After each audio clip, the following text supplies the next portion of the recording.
반갑습니다. 사회과목의 김태형 선생님입니다. 지난 시간까지는 우리가 수요와 공급의 변화 요인에 대해서 살펴봤었습니다. 수행평가랑 관련된 단원이니 꼭 복습을 해주길 바라고요. 오늘은 이제 4단원을 마무리하고 5단원으로 넘어갈 예정입니다. 교과서는 이제 79페이지가 될 거예요. 선생님이 아마 지난 시간 공급의 변화 요인 이렇게 열심히 공부를 했었고, 그다음에 여기까지 풀었어요. 이제 오늘 요 내용 하면은 4단원이 끝날 것 같아요. 그렇죠? 그래서 79페이지의 내용들을 한번 살펴볼까 하는데, 시장 가격은 어떤 기능을 할까라고 되어 있는데, 크게는 이제 두 가지 기능을 한다라고 보면 되겠어요. 그래서 첫 번째로는 신호등 기능을 하고, 두 번째로는 자원의 효율적 배분 기능을 한다라고 나와 있습니다. 그래서 선생님 여기랑 첫 번째 신호등의 기능에 대해서 한번 같이 살펴보겠습니다. 일단은 신호등의 사진을 지금 가지고 왔는데, 뭐 되게 많이 봤죠, 그렇죠? 신호등이라는 용어의 뜻을 먼저 얘기를 해볼게요. 신호등. 신호등에서의 등은 조명을 이야기하는 것이겠고요. 그렇죠? 그렇다면 신호등이라는 것은 신호를 나타내는 조명이라는 뜻이겠네요. 그렇죠? 그럼 다시 신호등에서의 신호는 사람들에게 건널지 말지 혹은 가야 할지 말아야 할지를 알려주는 그런 신호를 보내는 뜻이 되겠네요. 그렇죠? 시장 가격도 그런 역할을 한다고 보면 되겠습니다. 시장의 가격이 얼마로 형성되어 있으면은 소비자들은 물건을 살지 말지, 생산자들은 생산을 할지 말지를 결정하게 됩니다. 가격이 소비자와 생산자의 행동에 영향을 주는 일종의 신호가 되는 것이죠. 그래 이제 이러한 내용을 바탕으로 교과서에 줄을 조금 쳐보도록 하겠습니다. 어디 줄을 치냐? 첫 번째부터 한번 줄을 쳐볼게요. 시장에서 가격이 결정되면 소비자들은 이 가격에서 상품을 구매할 것인지 말 것인지를 결정한다. 마찬가지로 생산자들도 역시 가격을 보고 어떤 상품을 더 생산할 것인지 덜 생산할 것인지를 결정한다. 여기 조금 아래 내용 잠깐 살펴볼게요. 상품의 가격이 오르면 소비자는 소비를 자제하거나 더 값싼 상품을 찾을 것이고, 생산자는 더 많은 이윤을 얻을 수 있으므로 그 상품의 생산을 늘리겠죠. 반대로 가격이 내리면 소비자는 소비를 늘릴 것이고, 생산자는 이윤이 감소하니 생산을 줄일 것이다. 그러니까 가격이 높아졌느냐 낮아졌느냐에 따라서 소비자에게 물건을 사라 혹은 생산자에게서 어떤 물건을 만들어내라, 이런 식으로 신호를 준다는 것이죠. 그래서 가격은 신호등의 역할을 담당한다. 끝에 조금 더 줄을 쳐볼게요. 이와 같이 시장 가격은 소비자와 생산자에게, 조금 삐뚤어졌죠? 시장 가격은 소비자와 생산자에게 경제 활동을 어떻게 조절할 것인지 알려주는 시장 경제의, 이렇게 오늘 많이 삐뚤어지네요. 시장 경제의 신호등과 같은 기능을 한다. 이렇게 보면 되겠어요. 그렇게 막 어려운 내용은 아니었던 것 같아요. 그래서 어떤 신호를 주는 그런 기능을 한 게 시장 가격의 기능이라고 보면 되겠고요. 두 번째, 자원의 효율적 배분 기능을 보도록 할게요. 일단 이 용어부터 한번 뜯어보도록 할게요. 마찬가지로 신호등처럼. 일단 자원부터 한번 잘라서 써볼게요. 자원이라는 얘기를 말을 들으면은 여러분들은 아마 지하 자원을 떠올리기 마련일 텐데요. 경제학에서는 그보다 좀 더 넓은 개념으로 세상의 모든 물건, 상품, 생산 요소 등을 포함하는 굉장히 넓은 개념이라고 보면 되겠습니다. 우리가 활용할 수 있는 어떤 모든 수단 이런 것들을 자원이라고 볼게요. 그 다음에 효율적이라는 말은 좀 쉽지만 낭비가 없다, 혹은 경제적인 표현으로는 이익은 크되 비용은 적게 드는 이런 걸 우리는 효율적이라고 하겠죠. 마지막에 배분은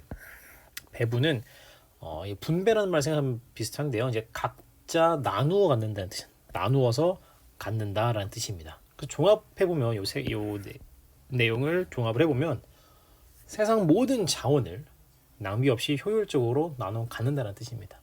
근데 이때 효율적이라는 말을 조금 더 살펴볼게요. 만약에 내가 어떤 물건이 필요 없는데 그 물건이 나에게 오게 됐어요.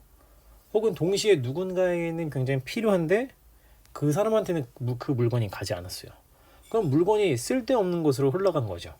그럼 이거는 일종의 낭비가 된 거겠네요. 그렇죠? 이것은 곧 바로 효율적이지 않다는 뜻입니다. 그런데 시장 가격은 이런 일 없이 자원이 필요한 사람들에게 딱딱 맞게끔 배분되게끔 도와주는 기능을 한다는 뜻입니다. 어떻게 그렇게 되느냐? 어떤 물건의 가격이 결정되었을 때 그 가격에 생산해낼 수 있는 생산자는 공급을 할 것이고, 그게 여기에 나와 있는 내용입니다. 그 가격에 구매할 수 있는 소비자는 소비를 할 것이라는 것이죠. 그 가격이 형성되면은 필요한 사람들은 알아서 생산할 것이고 또 필요한 사람은 알아서 구매를 하게끔 된다고 해서 자원이 효율적으로 생산됨과 동시에 끝에 줄 칠게요. 자원이 효율적으로 생산됨과 동시에 필요한 사람들에게 이 자원이 이동되도록 나눠지도록 효율적인 배분 기능을 갖는다라고 볼 수가 있겠습니다. 필요한 사람들에게 필요한 재화가 움직인다. 필요한 사람들에게 필요한 자원이 움직인다. 그게 바로 자원의 효율적 배분 기능이에요. 어떻게 그 가격에 만들어내고 싶은 사람은 알아서 만들고 그 가격에 사고 싶은 사람은 알아서 사기 때문에 각자에게 모두 만족시켜 줄 수 있으면서 자원이 낭비 없이 배분된다는 뜻이라고 보면 되겠습니다. 이 내용들은 선생님이 되게 길게 나와 있는데 읽어보면 무슨 내용인지 알겠고 여기서 종합적으로 정리하게 되면은 이런 내용이 되겠습니다. 그랬을 때 이 두 가지 시장 가격 기능 이 두 가지 있다는 점 이해하시고 넘어가면은 될 것 같아요. 그래서 이제 우리는 문제를 풀고 다음 페이지 이제 문제를 풀고 4단원을 마무리하도록 하겠습니다. 네, 첫 번째 같이 보도록 할게요. 시장의 의미와 역할에서요. 시장의 의미와 역할에서 의미 이것과 서비스를 팔려는 사람과 사려는 사람이 만나 거래하는 곳이라고 되어 있어요. 여기는 뭐가 다르냐면 시장이라는 것은 재화가 들어가 있죠. 우리 이제 재화와 서비스는 이제 거의 한 팀이라고 보면 되겠어요. 용어가 같이 움직이니까. 그래서 재화 서비스, 시장의 역할 이런 내용 나와 있고요. 종류로 가겠습니다. 종류 선생님이 그때 두 가지로 나누어서 설명했었는데요. 생산 요소 시장. 만약에 두 번째 거 볼게요. 먼저 생산 과정에서 필요한 토지, 노동, 자본 등의 땡땡땡이 거래되는 시장이라고 되는데 이거는 뭐냐면은 생산 요소라고 했었죠. 생산 요소. 선생님 그때 수업 시간 이런 얘기 했었어요. 부동산 시장이 여기에 해당하는데 혹은 뭐 땅을 팔아봤거나 아니면 땅을 사봤거나 하는 친구들은 별로 없어요. 그렇죠? 우리 입장에서. 근데 그 주위에 그런 친구가 있다면은 부자이기 때문에 친하게 지내라고 얘기했어요. 그렇죠? 어쨌든 우리가 별로 경험할 수 없는 시장은 생산 요소 시장. 그러면은 그 위에 거 사람들에게 필요한 재화나 서비스가 거래되는 시장은 뭐라고 했냐면은 생산물 시장이라고 했었죠. 그렇죠? 이렇게 쓰면 될 것 같고요. 이거 너무 쉽다. 수요 법칙과 공급 법칙 나와 있는데 위에 게 수요 법칙이래요. 그냥 볼게요. 가격이 올라가면 수요량 물건을 사는 사람 입장에서는 기분이 좀 나빠지겠죠. 수요량은 떨어질 것이고 반대로 가격이 내려가면은 수요량은 증가하겠죠. 이걸 우리는 수요 법칙이라고 했었고요. 반대의 상황을 보자면은 이건 공급 법칙을 일단 쓸게요.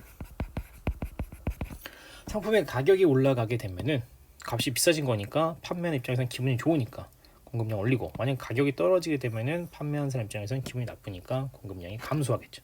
그렇죠.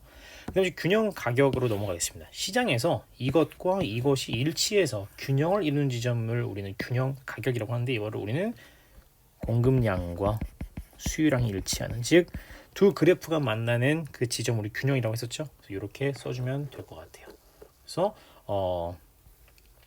이 내용 봤었고 뭐 초과 수요, 초과 공급이 되면은 어떻게 가격이 움직이는지까지도 설명을 했었고요. 이 내용 수요의 변화에 따른 가격 변동, 공급의 변화에 따른 가격 변동 이 내용들은 꼭 알아두면 좋겠어요. 뭐 수요에 영향 미치는 건 소득, 뭐 가격 변화, 소비자의 기호, 생산 요소의 가격 변화, 생산 기술 발달, 공급자의 수 변화 뭐 이런 것들이 있었는데 꼭 복습을 해주셨으면 좋겠습니다. 이렇게 해서 4단원 중요했던 4단원 마무리하도록 하겠습니다. 이어서 이제 5단원도 수업 한번 들어가 보도록 할게요.